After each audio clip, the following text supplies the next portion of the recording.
या प्रदेश के हो, कोई हाई कोर्ट में काम कर रहा हो, सभी लोगों पर चर्चा करने का काम करेंगे।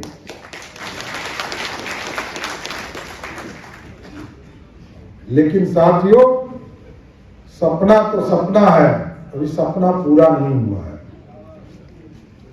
पहले हम लड़ रहे थे, आज सत्ता में है, सत्ता की हिस्सेदारी भाजपा के कार्यकर्ताओं तक पहुंचे।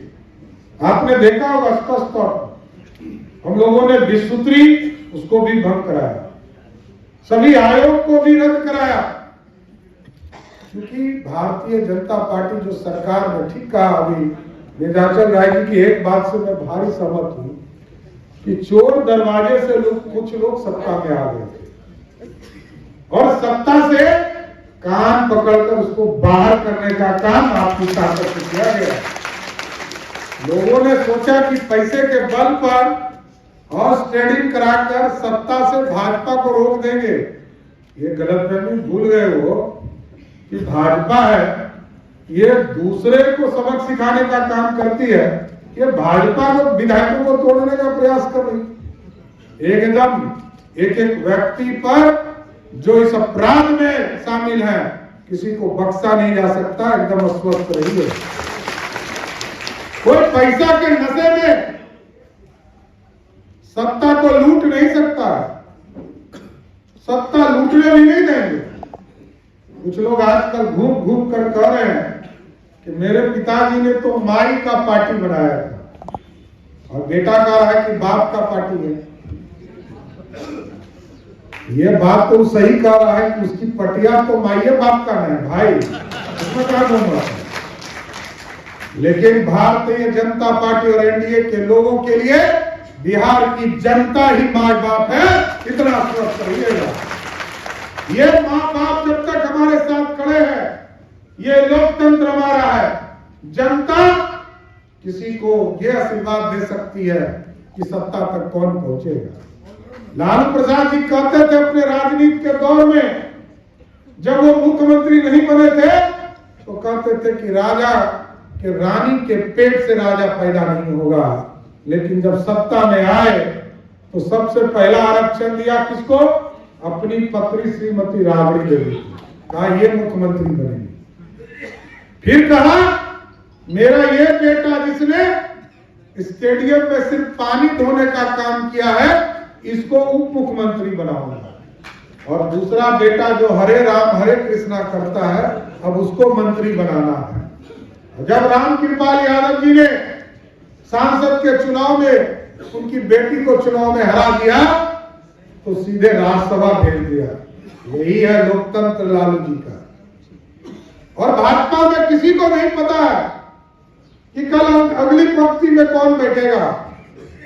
कल तक जहां सुशील मोदी जी बैठते थे, कल जहां तारकिशोर जी को पता भी नहीं होगा कि हम मुख्य धारा में उप मुख्यमंत्री बनकर आने वाले हैं।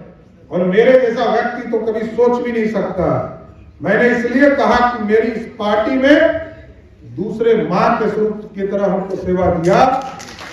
जो इस पार्टी ने हमें विरोधी दल का नेता बनाया, पार्टी का अध्यक्ष बनाया और आज बिहार का उप मुख्यमंत्री बनाया, इस पार्टी के ऋण को कभी मैं पूरा नहीं कर पाऊंगा। लेकिन इस पार्टी को श्रेष्ठतम तक पहुंचाना है और अधिवक्ता साथियों से यही आग्रह करूंगा। ये समाज और पार्टी और सत्ता आएगी और जाएगी, सत्ता में आपके उपयोग की चीजें होनी चाहिए, इसे मैं कभी भी नहीं कर सकता हूं।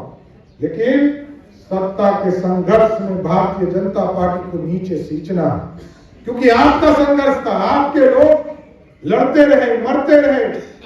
1950 में किसी ने सपना में नहीं सोचा होगा कि डॉक्टर साहब जो सपना देखकर जा रहे हैं, डॉक्टर श्यामा प्रसाद मुखर्जी ने 370 की बात की, कश्मीर में कहा नहीं चलेगा दो विधान, नहीं चलेगा दो निशान, नहीं चलेगा दो प्रधान।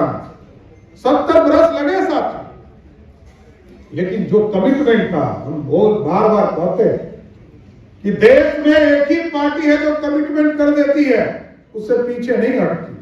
हम समझौता जरूर करते हैं, लेकिन हम अपनी बातों से पीछे नहीं हट सकते।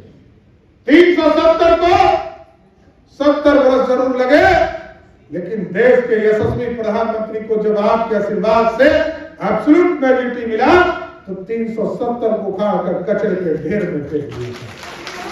यह प्रधानमंत्री का कमिटमेंट और जो आजकल गारंटी प्रधानमंत्री जी ने दिया, लोगों के कल्याण के लिए काम हुआ।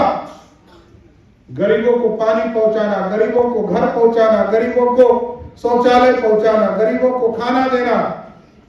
और कल तक तो हम लोग बिहार में हमारे गरीब साथी चिंतित थे कि हमारा कौन चिंता करेगा।